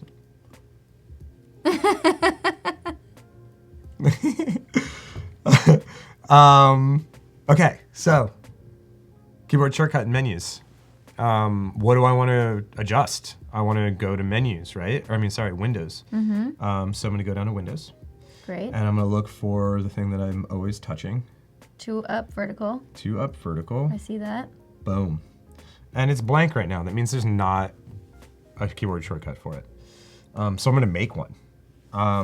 The thing about this part is you can't use a keyboard shortcut that's for anything else. And there's a lot of keyboard shortcuts.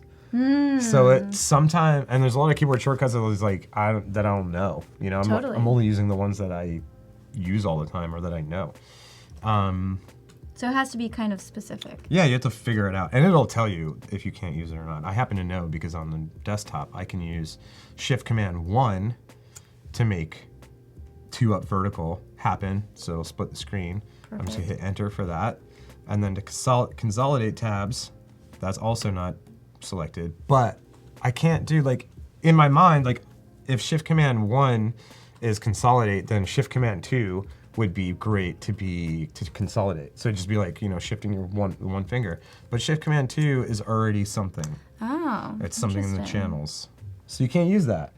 So like, okay, I went Shift-Command-3. Nope, that's already something too. But I did find that Shift-Command-C doesn't have one, and now it's assigned to consolidate my windows. Well, C, consolidate, I'll remember that. Yeah, like it kind of makes sense, Yeah. right? So enter that, hit OK, and now I have this. I can just like toggle back and forth between this. And this is super duper handy. I use this all the time. That's so great. It's so silly. It's like you're like doing a little piano concerto over here. Oh, wow. Well, I feel fancy now. So what I love is that this image is not super similar to the image that you're about to edit. And I think that's really cool because you can take this and what you've done here and still use it to apply to something that's not exactly the same, and it'll still make a similar cohesive body of work. Yeah. That's the goal, at least. Yeah, I'm excited to see it. Okay. And you have 8 minutes to submit, so... Submit. I'm excited to see. What do I got here? Like, this is very different than my process for for portraits. Like, I'm really not sharpening much. I don't clean up much of anything on this. Like, I want my street stuff to kind of be raw. Yeah. Like, that's the point. Is like, it's not cleaned up. It's not polished. Mm-hmm. It's like just a slice of life. So cool. Like raw thing. But, you know, I do want it to kind of have some sort of story to it. So I do want to bring out things and push things into the background. So there's some dodging and burning going on. Like, let's look let's just look at this image just for a second. Like, that's the base image. Mm-hmm. And I start with a little burn and dodge. And you can see that just kind of like does a little subtle thing. I burn my thumb out of the right-hand corner. I could probably get rid of that too. I thought it was cool. Yeah, it's like, you don't know that's my thumb until I tell you. Now I know. But you can look up how he burns and dodges from yesterday's tutorial. I thought that was really helpful too. Yeah, all that we went over extensively. And it's the same way that I do it in here. And then I adjust color. And then look, it looks like I did like a color balance for this left section. I mean, like, again, this stuff's super subtle. Like, but you can see I cooled off these buildings. Oh, I'm on the wrong layer. Here we go. Yeah, I just cooled off those buildings. Nice. So it felt like it contrasted, like, the warm tones over here. Look at this guy. It does. Oh my gosh. He's got his bike set up. This guy has no idea he's on Adobe Live right now. Yeah, definitely not. Or maybe he's watching. He's like, wait a second. That'd be crazy. That'd be so cool. Yeah. And then I got a little exposure going on. That looks pretty subtle too. Yeah, if it's even doing anything. Oh, I'm still on the wrong layer. And how to toggle on and off again is Command comma. Yep. So helpful. Here's more color. I should go ahead and label these. So this was like before I started labeling everything and making sure I knew label, what I I was think. doing. Like I so adamantly talked about 20 minutes ago. But like I said, like opening up old photos, you're just like, oh wow, what was I doing? I was just like throwing things at the wall. Right? And slowly, you know, you develop a process. And honestly, like, you know, there's a lot of talk about being a unique photographer in like the tutorial realms or in like the photo inspiration. Like if you listen to like Chase Jarvis talk all the time, or if you pay attention to any of like the photo podcasts, like it's all about like, you know, it's better to be different than to be better. You know, right. You can always get better incrementally. But being different is like, you know, only somebody can be you. And for the longest time, I was like, what does that even mean? Like, okay, yeah, you can be different, but like, what does it mean? And it's all of these tiny choices. Right. It's all of the process. It's like all the little things that you're like, do I resonate with this or do I not? Like, why am I going to choose this 5x7 portrait? That changes everything. Yeah, and it's like every one of those adds up to your style. Where am I going to set the light? Like, how do I want to take this moment? Like, because street photography can be so many other things. Right. It's all those like tiny little choices that add up to your work being different than other people's work. Well, I think a lot about Diane Arbus for that reason. Oh, if you look yeah. at her contact sheets, if you are all familiar with her work, she ends up choosing the weirdest moment. Yeah. And sometimes there will be a ton of normal street photography type portraits, and then one kid will like make a face, and then that's the one she chooses. So I think even down to that moment, if you had 40 of him and he was looking any which way, but this is the one that resonated with you. Yeah, totally. I mean, if you looked at if we opened this shoot up and looked at it, which I don't have with me, unfortunately, it's from last year or 2 years ago, you'd see like a whole bunch of like bad photos, or like in your mind, boring photos, or just like Yeah. whatever photos. And then there's this one, which I think is like a scene. It's like a little, like, what's this guy doing? Like, what's he thinking? Why is he looking right at me? Is that his bike? Is that his bike? Yeah. What time is it? What time is it? Like, where am I? Like, I just got like a little bit of a story. Yeah, ooh, good question. Which thumb is it? Probably. Is it my thumb? I already said it was my thumb. So I've got all these adjustment layers and I'm doing different stuff on this photo. Some of it is specific to just this photo, and some of it is stuff that I want to carry over into the rest of the photos, such as this color balance layer. Like, I find that cohesive bodies of work usually have the same color palette. I mean, let's look at both of these together. This is a different color palette, but if I take this adjustment layer and drop it in here, I'm just gonna hit OK because they're two different works, two different. Yeah. That's okay. It's probably because I shot it differently.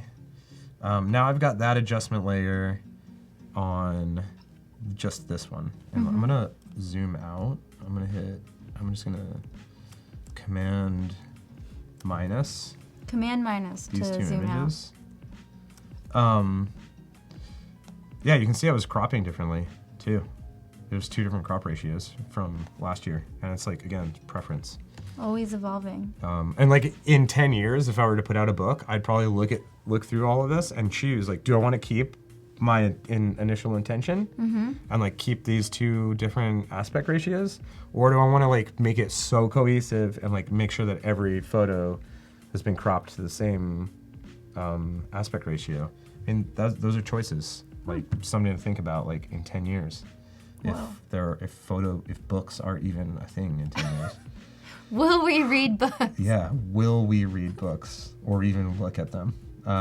Okay, 2 minutes until challenge. Got it. All right, so I put this layer onto this guy, and even though these are like 2 different times a day and 2 different color temperatures, it kind of brings in some of those like magenta tones, and like I have this this color balance layer, and we can look at the preferences that I chose, and you can see, like, if I were to use this over the whole year of photos, they would kind of have this specific feel to it.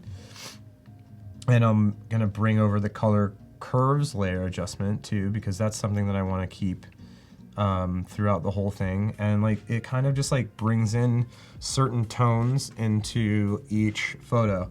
And it's so funny, is like, as I bring this over, I realize that like what I like about this photo is that it's so dark on the outsides. Right.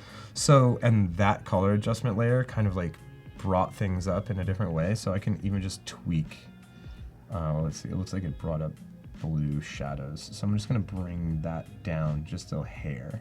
Right. And then also I can burn in the sides so it kind of like, you know, matches what I want the photo to say.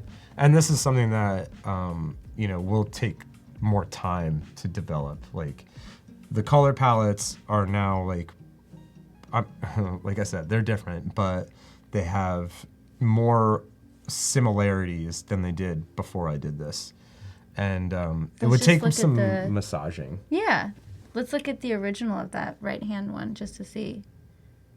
I feel like these are 2 separate images, and now when you add those in, it kind of has like, it does somewhat of a, it's almost like, and this is a lot of my art history moment happening, but see the left-hand side of that left image? It almost looks like that you shot that down there. Here. Yeah, sure. There you go. Like, that's like a cool thing that I wouldn't have noticed.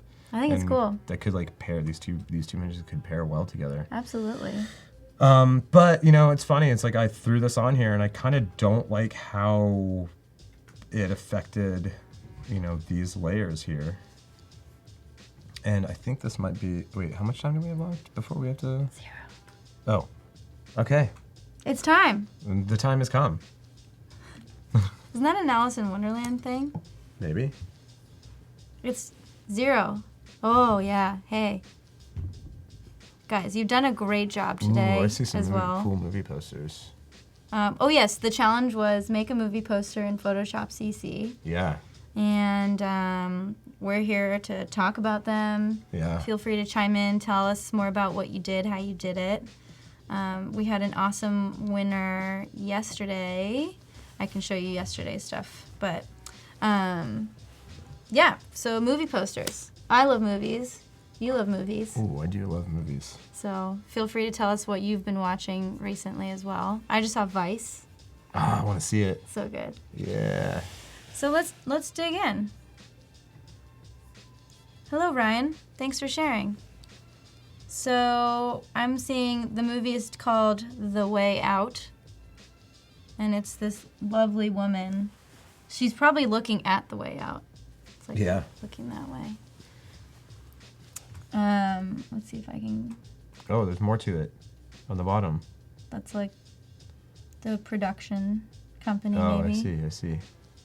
F presents The Way Out. Maybe it's like a little vortex in the back. Mm-hmm. I'd love to know if this is a scary movie, or maybe it's like a rom-com. Or a drama. Dramedy? Dramedy, yeah. Yeah. Cool. I love how you overlaid the text and made some, like, I love this moment here where the part of the way changes based on where it's on the text. Very nice. We've got Jennifer. Ooh, spooky. The Woods. Don't Walk Alone. This film is not yet rated. I love that. That means it's good, right? Totally. I like the shafts of light coming down. And and the colors, too. Yeah, it's talking about cohesive color palette. I feel like this all works together. Yeah. So do you think the person that might be bad is the face? I think that's what they want you to feel like, but then in actuality, like, they turn out to be the good guy. Oh, okay. I like that. You know what I mean? Totally. Don't walk alone, but this lady saves you in the end. Yeah. Really cool. I like that you used, like, the colors in the text. Like, the bright colors in the text complement and contrast the cooler colors in the poster. Yeah. And they are also colors from the poster. I'm also wondering where everyone gets their text. Yeah. Really cool font choices so far. We got Claire, Harry Potter and the Adobe Challenge.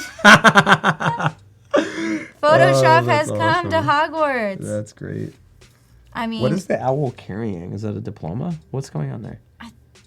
Claire, is that what is the owl carrying? It could be a scroll. Maybe it's a package that's holding a Wacom tablet pencil instead of a wand. He's delivering your Wacom tablet pen. I love that. You got the Harry Potter font and everything. Yeah. Into it saying Adobe Challenge. I love the colors just feel like Harry Potter, which is, you gotta know your client. So yeah. I think that's cool. They nailed it. Great job, Claire. Diana, we're looking at a movie poster for New Era. I like this one. Wow. Is that a photograph that they like completely manipulated, or is that like? I don't know. I can't tell if that's like a 3D image that like was created or. I would love to know more about this. That looks interesting. I like the slash of color like at a diagonal line through the image. Like kind of helps your eye go through the whole composition. Right, and the brush strokes on the red side are really beautiful too. There's a lot going on. I have so many questions about this movie. Yeah. Great use of colors. Everything kind of seems to move together. Oh, it's the magic wand tool. Harry Potter and the Photoshop magic wand tool. I love that. This poster is amazing. All right, Larry. Coming this fall. Yes, Child's Play 3. This fall, Child's Play 3. Whoa. Yeah, Chucky. That reminds me of being a kid. Terrifying. Seriously. So we've got some images. We've got a lot of Chucky. We've got this mirror thing. Very scary. I love that people are even using the text that you would see on a movie poster. Yeah. I think that's what makes it look like a movie poster. Like you could put that on a lot of things and it's all of a sudden it's a movie poster. Right. And so, it's nice to be part of a dialogue too. when you make stuff like that. What did I do? Okay, here we go. Rachel. Aperture. Hey. Ooh, that looks We've like got the movie Aperture. Oh, look who's in it. What? You're in it? I love it. Finally, plugging your movie. Yeah. So this is cool. This is like a steampunk Aperture looking thing with an inkling of maybe where this is set. Yeah, it definitely looks like a sci-fi horror. Yeah, all these are photo scary. Movie. I want to see that movie. Plus Marcus I'm can't in watch it, Chucky so. movies. I can't either. I don't like scary movies. Oh, I love scary movies. No. They're fun. No.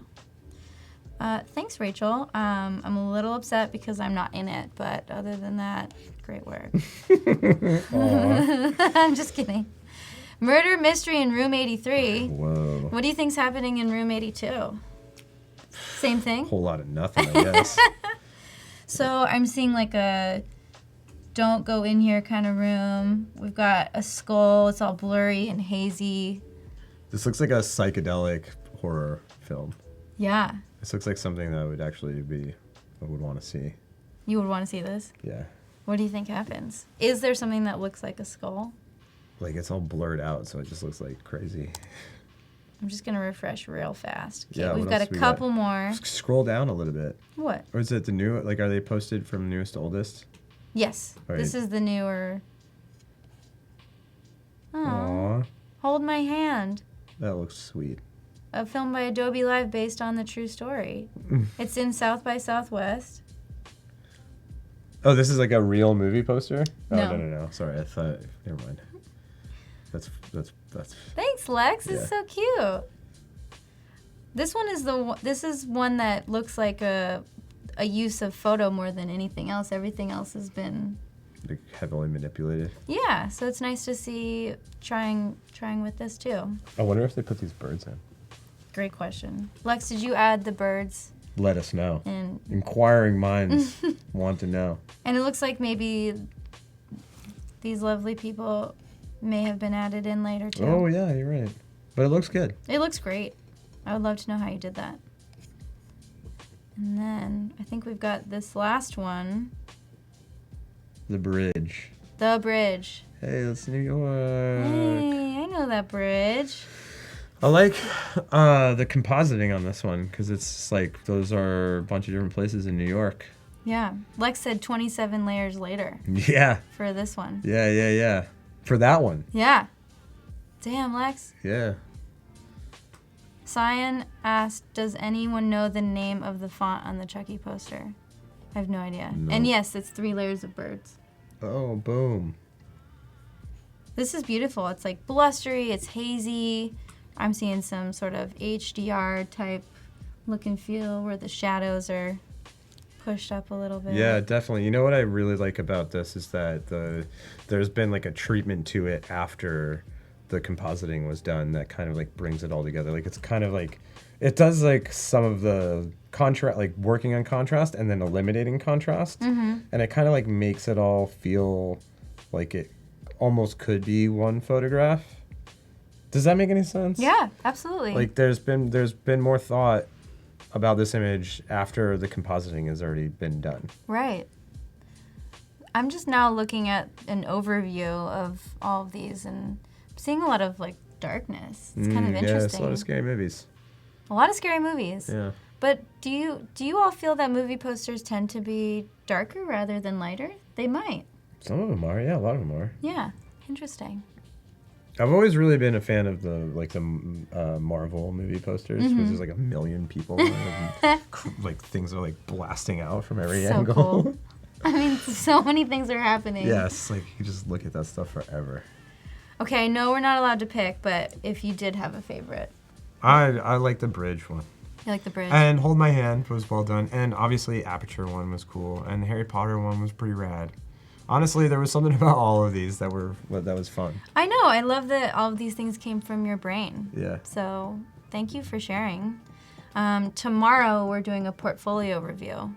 We'll be looking at a couple people's portfolios. That'll be fun. So, yeah, Send in your portfolios. please. Or whatever you need to send in for us to look at. Websites, is that what we're looking at? Yeah, check our the challenge tab, and maybe somewhere in Behance it'll tell you Send further them over. information. Yep, and you have the chance of winning a CC subscription. Oh, boom. That's Right? cool. I'd love that. That's really cool. So we've got about 10 more minutes. Okay. Do you think we could finish out this little... You know, I think that'd be good to talk about actions. Oh, Right? Because like Yeah. I was about to do like some burning and dodging on this to kind of shape where it was at. yeah. So I think talking about actions. Let's do it. Because I would use an action. Right, and yesterday we had some things that you showed us how you did manually, but you've done in actions before. So let's finish this off with some actions and call it a day. Shall we? We shall. So actions are super duper handy. Obviously, this is like my workflow right here. Just like you hit these buttons and like stuff happens and you tell it what to do, Right. and it's awesome. Also great for efficiency. So you can make hotkeys for your workspaces. You can make actions anywhere from user presets to in Lightroom to Photoshop. So Yeah. if you know what you do and you always do it, why Not? Make an action. Make a hotkey. Great. Make it happen. I've gone through so many actions and deleted them and like Really? started over. Well, it's just like when I first started making actions, I would like make actions for all this stuff, and like this list would just get out of hand and it'd be all these different very specific things, and like just wouldn't be using them very often. Yeah. And then I had to like I would go over my actions and like have to look through actions and be like, all right, well at this point I might as well just do whatever the action is, and like. You know, I like things being simple in this workspace, and I want it to be clean. So I'm gonna since I do want to do burning and dodging on here, I'm gonna go into I'm going to actions right here. It looks like this little play button, and if you wanted to make sure that you had that up, you go to Window and Actions, and that will like show you your actions. Preference Nice. like table or whatever this is called. And sometimes for me, I have a job where I have to do the same tedious thing over and over again. So I make an action just for that one photo shoot. Yeah, and then you totally. can delete that too. So it doesn't have to be something that lives forever either. Yeah, and you can put it into folders in here. Like you can do all sorts of stuff in here. So I have this set up to be button mode, which is really great because you can just like, this is out of button mode right now, but when it's in button mode, all I have to do is one click and I've got my burn and dodge layers. Boom, done. Even easier. Button mode. Button mode is the best. But if you're out of button mode, you can actually look and see all of the actions or all of the things that the action is doing. And let's make an action right now. So what are you thinking? So I'm gonna remake burn and dodge. Perfect. So I'm gonna delete these. And I'm going to delete this. Oh wait, that's not what I want to do. And something we talked about yesterday was there are many ways to burn and dodge, including using the actual tools, dodge and burn. And you've created an action that you find to be a little bit more helpful in your workflow using curves, right? Yeah, Cool. definitely. So I'm gonna start out by pressing record. And anything you do in here is gonna be part of your action. After you, yeah. Even the mistakes. So, and sometimes you'll finish an action and play it and you'll be like, oh, whoops. I definitely did that wrong. And I have made a lot of bad actions and I had to redo them many times. But ultimately, it's super handy. So I'm gonna hit record, and the second I hit, or actually I'm gonna back up. I need to make a new action. And I'm gonna call it We're gonna name it so you know what it was. burn and dodge. Now we're recording. And now I'm recording. So first two things I want to do is I'm going to bring up a curves adjustment layer and another curves adjustment layer. And then I'm going to name this one burn. And I'm going to name this one dodge. And I'm going to invert both of the layer masks by touching the layer mask. Command I to invert it. And then the burn, I'm gonna bring down to, like I said, I don't go super far, but like right there. Nice. And then the dodge, I'm gonna go up. And what you're doing, you inverted it, but if you were to show the mask, which is turning it to white, you're taking down the shadows for the burn. Oh yeah, definitely. Let's just see that real quick. Let me stop the action let me finish the action and then we can look at that. So that's it. Like that's all of the things that I want to do to have my burn and dodge action work properly. So I'm gonna hit stop and it's done recording. I'm gonna go back into button mode and I'm gonna go ahead and delete these two things so I can see if my action works properly. Boom. Done. That's it. Easy. And I like this to all be in sequence. So I'm gonna go back out of button mode and I'm gonna I'm gonna look into here and I'm gonna grab this guy and I'm gonna move it up underneath frequency separation. Because like as I'm working, the first thing I'm ever gonna do after I'm cleaning up an image is gonna do frequency separation. However, I don't do this on my street stuff. Right. But that's okay, I still want this all in order. And if you looked at yesterday's live stream, we talked a lot about frequency separation. So take a look. Yeah, if you have any interest in that, take a look at yesterday's stream, and there's a million articles and videos online that detail it really well. So I have this all adjusted, and I have my action set, and it's created these two layers instantly. Perfect. And it was probably I can do that really fast because I've made my burn and dodge layers for burning and dodging like a million times. And it's quick. But when I was doing this, when first discovering burning and dodging, I tried a million different ways, and it took forever to finally settle on this is how I burn and dodge, and be like, okay, well, I'm gonna be burning and dodging, so make an action out of it, you know? Perfect. And this is always part of your process. This is even if it's super subtle, I would say. Yeah, I mean, I burn and dodge. Every image has burning and dodging. Cool. Okay, so, I mean, that's actions right there, and you can make them do whatever you want to do. Like, I've got my first sharpen, which actually, I didn't put this in the right spot. First sharpen comes before burning and dodging. These are the things that I just always go to for me. And there used to be like a bunch of exporting before I really got into Lightroom and exporting from Lightroom. I had a bunch of actions in here that were for exporting. But Lightroom makes it so easy to export anything. It's why would you use anything else but Lightroom? Well, you can batch export as well, so it's super easy. Which is brilliant. Which you can do in Photoshop too, but once I figured it out in Lightroom, it was like I'm never going back to like batch exporting from Photoshop. So yeah, I mean that's actions basically. Anything you want to do over and over and over again, make an action out of it. Yeah, I would love to see what you guys use for your own actions. I feel like everyone has their own little nuanced action that they have tucked into their actions tab, so could be cool. Yeah. So let's just look at I know we talked about this yesterday, but what the dodge and the burn curve layers do. So because part of your action you had to make the layer inverted. Yeah. And this is the burn layer. I'm gonna invert the layer mask so that it is visible by hitting Command I.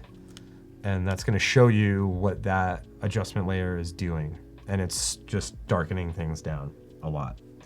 And which makes it, so I can like paint in with a brush tool the parts that I want to be darker.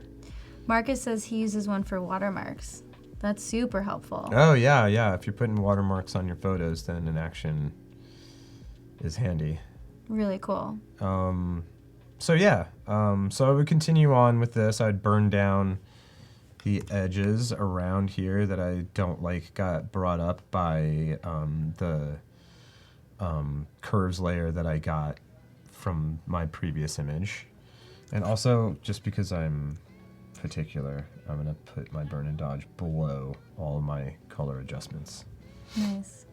And where you have things on as a layer affects an image differently. So Yeah, definitely. I would say play around with it and see where it's affecting and where you like it. For sure. So let's burn this down real quick. And I'm gonna go, oh, I got my caps lock on. Something we learned about yesterday. Yeah, yesterday is like, I'm always like adjusting the size of my brush with the brackets. And if the caps lock's on, that's all you get. And then you start adjusting your size, you're like, oh, there's nothing's happening. Oh, caps lock. You're not going crazy, I promise. Yeah, and I'm gonna make sure always just kind of take a quick glance over here to where your opacity and where your flow is at. And I like flow to be very low for something like this at 2%. And then I'm actually gonna make this like fairly large because I'm gonna make some big adjustments to this. And for this, I'm just gonna like dodge this down a little bit. I mean, sorry, burn this down a little bit. So I bring back some of that mystery into this image. Oh my God, we're getting frequency separation jokes over there. Oh, really? What do we got? Frequency separation counselors. So, how did you guys drift apart? Frequency 1, I don't know. Frequency 2, we low passed each other. Oh! Ooh. That's good stuff. That's great. Jokes. Hey. You've got the jokes. Jokes. So I dig that. Like, I like that I brought that back down, and I'm always like toggling on and off the visibility. Oh, you know what I'm gonna do? I'm gonna use that hotkey that I made to consolidate. Does everyone remember? It had to do with C. No, I wonder if people remember what I did. And then I'm gonna zoom in a little bit. Oh, it's beautiful. I love this image. Beautiful. It's so nice. It's so beautiful. That's great. So I'm gonna toggle. I'm always toggling on and off. Like, what have I done? What have I done? Like, is it good? Is it bad? I don't know. I love it. I'm just gonna roll with it. So we're at almost time. Oh, cool. How are you feeling about this image? It's coming together. I mean, there wouldn't be that much more that I would do to it. This image is like pretty straightforward. Like, as you can see, I'm gonna go back to the split screen. As you can see on this one, like, I have a little bit more going on because there's just like more going on in this image that I wanted to change. Yeah. But this one I don't really want to change all that much. And I have this noise layer. And you know what's funny is like, you can see I only have one noise layer here because this is from 2 years ago almost. Oh. This is from 2017. He's at least 2 or 3 at this point. So. Yeah, exactly. So I'm gonna actually like, why not just like update this a little bit by deleting that noise layer and giving me. Marcus said, "What's the shortcut for toggling the layer?" It is Control, comma, right? Toggling layer is Control, comma. Yeah. I'm learning too. And that did not really work very well, and I couldn't really tell you why. But it made one grain layer. Ooh. So just keep that one for now, and then blend that down. Well. And then I'm gonna hold Shift. Yes. And bring it over to this layer. Beautiful. Too. And because they're 2 different depths, I'm just gonna say yes. And they are also shot in years apart, so they're also 2 different color spaces. So I'm gonna hit yes to that, and now I've got the same. You've done it. Color. I mean, sorry, same. Yeah, brought the same color over from one image from years ago to a new image that I just shot this year. So great. And they are now have at least the beginnings of cohesion. Yay! So that's all the time we have for Yeah, today. and that's like pretty much it. We're so excited to see you tomorrow. You have to stay tuned to see what we wear tomorrow as well. But stick around because we have a 1 o'clock session with Sasha and Paul, and we'll be watching. So thanks, guys.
Bye.